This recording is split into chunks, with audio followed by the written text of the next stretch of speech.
नमस्कार। महाराष्ट्र में महायुति की प्रचंड वापसी के बाद मुख्यमंत्री पद को लेकर सस्पेंस जारी है। राजनीतिक हलकों में चर्चा है कि क्या बीजेपी फिर से चौंकाएगी। महाराष्ट्र विधानसभा चुनावों से पहले देवेंद्र फडणवीस का नाम बीजेपी के राष्ट्रीय अध्यक्ष के लिए चर्चा में आया था, लेकिन महाराष्ट्र में देवेंद्र फडणवीस की अगुवाई में जिस तरह से महायुति से वापसी की है, उसके बाद उन्हें सबसे ज्यादा मजबूत और स्वाभाविक दावेदार माना जा रहा है। महायुति 2.0 में अजीत पवार का डिप्टी सीएम बनना तय माना जा रहा है।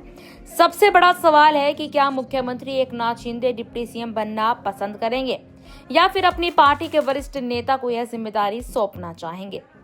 बता दें आपको, चर्चा यह भी है जिस तरह से शिंदे ने उद्धव ठाकरे से असली शिवसेना की जंग जीती है, उसके बाद वह अपने बेटे का नाम डिप्टी सीएम के लिए आगे कर सकते हैं।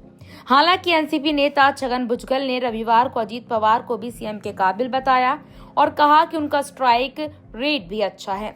सूत्रों से जो जानकारी मिली है उसके अनुसार महाराष्ट्र में प्रचंड जीत के बाद देवेंद्र फडणवीस दिल्ली जानकारी पीएम मोदी, अमित शाह समेत पार्टी के राष्ट्रीय अध्यक्ष जेपी नड्डा से मुलाकात यहां पर करते नजर आए।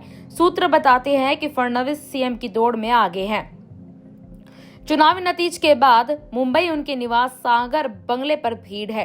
फडणवीस अगर फिर से सीएम पद की शपथ लेंगे तो उनकी यह तीसरी शपथ होगी। पहली बार जब वह मुख्यमंत्री बने थे तो उन्होंने 5 साल का कार्यकाल पूरा किया था।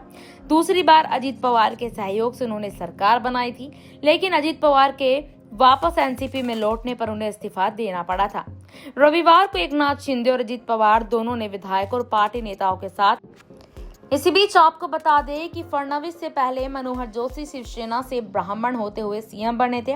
इसके बाद फडणवीस बने थे। अब देखना है कि बीजेपी का केंद्रीय नेतृत्व क्या फैसला लेता है। चुनावी नतीजों के साथ सागर बंगले पर सिर्फ बीजेपी ही नहीं बल्कि महायुति के दूसरे नेता भी पहुंचे हैं। सूत्र बताते हैं कि महायुति की जीत और बीजेपी के 132 सीटों तक पहुंचने के बाद फडणवीस का कद काफी बड़ा हो गया है और सूत्रों की माने तो अजीत पवार की अगुवाई वाली एनसीपी फडणवीस के सीएम बनने के पक्ष में है। अगर फडणवीस सीएम बनते हैं तो इस बार महायुति सरकार में 22-12-10 का फॉर्मूला लागू हो सकता है।